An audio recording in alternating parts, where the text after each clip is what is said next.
Assalamualaikum warahmatullahi wabarakatuh. Perkenalkan, nama saya Muhammad Lukmanuddin Mansah dari kelas 3 Ekonomi Syariah Fakultas Ekonomi dan Bisnis Islam. Dibuatnya video ini untuk memenuhi satu tugas aplikasi komputer dan bisnis. Di sini saya akan menjelaskan hukum e-commerce, keamanan, dan cyber law. Pembahasan yang pertama hukum e-commerce, yang kedua cyber law. Hukum e-commerce terbagi menjadi dua, yaitu hukum e-commerce di Indonesia dan yang kedua hukum e-commerce internasional. Hukum e-commerce di Indonesia secara signifikan tidak mengcover aspek transaksi yang dilakukan secara online internet, akan tetapi ada beberapa hukum yang bisa menjadi pelanggan untuk melakukan transaksi secara online. Yang pertama, Undang-Undang Nomor 8 Tahun 1987 tentang dokumen perusahaan. Undang-Undang dokumen perusahaan telah memulai menjangkau ke arah pembuktian data elektronik. Yang kedua, Pasal 1233 KUHP Perdata dengan isinya sebagai berikut. Perkaitan lahir karena sesuai persetujuan atau karena undang-undang, berarti dengan pasal ini perjanjian dalam bentuk apapun diperbolehkan dalam hukum perdana Indonesia. Yang ketiga, hukum perjanjian Indonesia menganut asas kebebasan berkontrak berdasarkan pasal 1388 KUHP Perdata. Asas ini memberi kebebasan kepada para pihak yang sepakat untuk membentuk suatu perjanjian untuk menentukan sendiri bentuk serta isi suatu perjanjian. Dengan demikian, para pihak yang membuat perjanjian dapat mengatur sendiri hubungan hukum di antara mereka.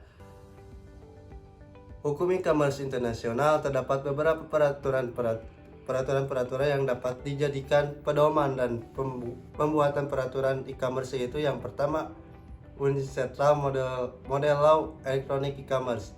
Peraturan ini dibuat oleh Perserikatan Bangsa-Bangsa atau United Nations. Peraturan ini dapat digunakan dan bangsa-bangsa di dunia, baik yang menganut sistem konvensi atau sistem hukum Anglo-Saxon. Yang kedua, Singapore Electronic Transaction ACT.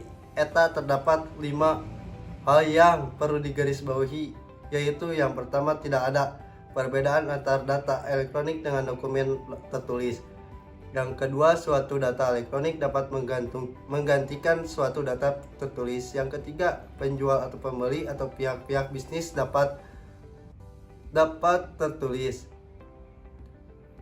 melakukan kontrak secara elektronik. Yang keempat, suatu data elektronik dapat menjadi alat bukti di pengadilan.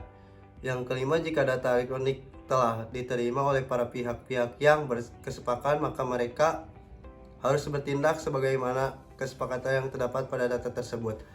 Yang ketiga, EU Directive on Electronic Commerce. Peraturan ini menjadi undang-undang yaitu pada tanggal 8 Juni 2000. Terdapat beberapa yang perlu digarisbawahi, yaitu yang pertama, setiap negara-negara anggota akan memastikan bahwa sistem hukum negara yang bersangkutan memperbolehkan kontrak dibuat dengan menggunakan elektronik. Yang kedua, para negara anggota dapat pula membuat pengecualian terdapat ketentuan dalam hal A. Kontrak untuk membuat atau mengalihkan hak atas real estate. Yang B. Kontrak yang diatur dalam hukum keluarga.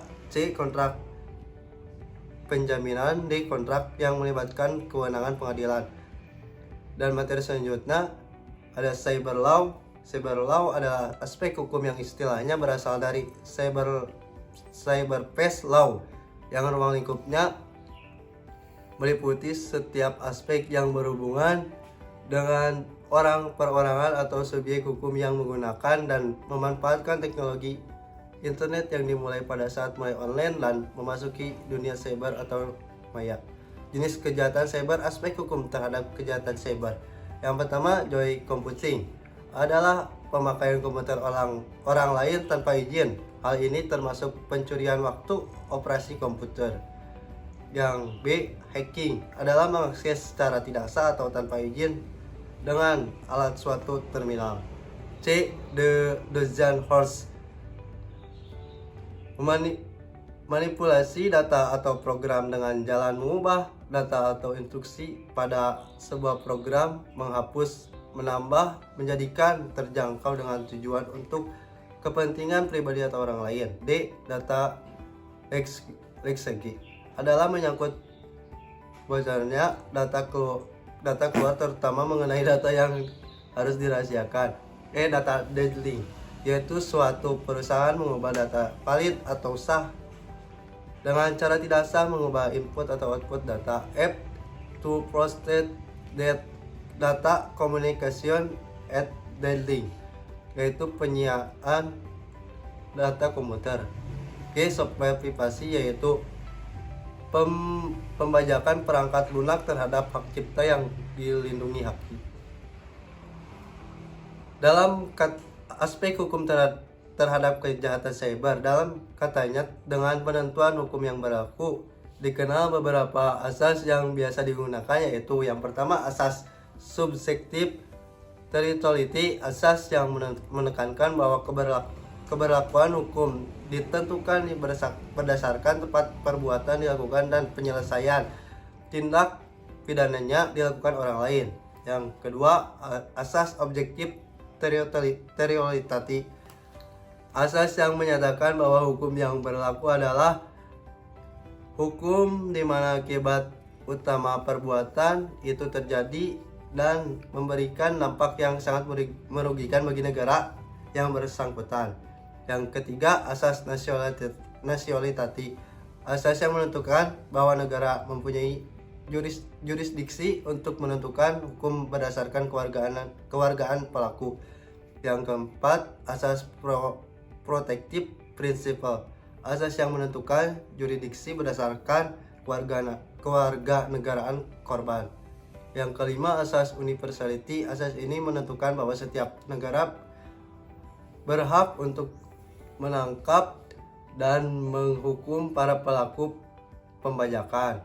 Yang terakhir, asas proceeding principle, asas yang menyatakan berlakunya hukum didasarkan atas keinginan negara untuk melindungi kepentingan dari kejahatan yang dilakukan di luar wilayah yang umumnya digunakan apabila korban adalah negara pemerintah. Sekian video dari saya. Apabila ada kesalahan mohon dimaafkan. Wabillahi taufiq wal hidayah. Assalamualaikum warahmatullahi wabarakatuh.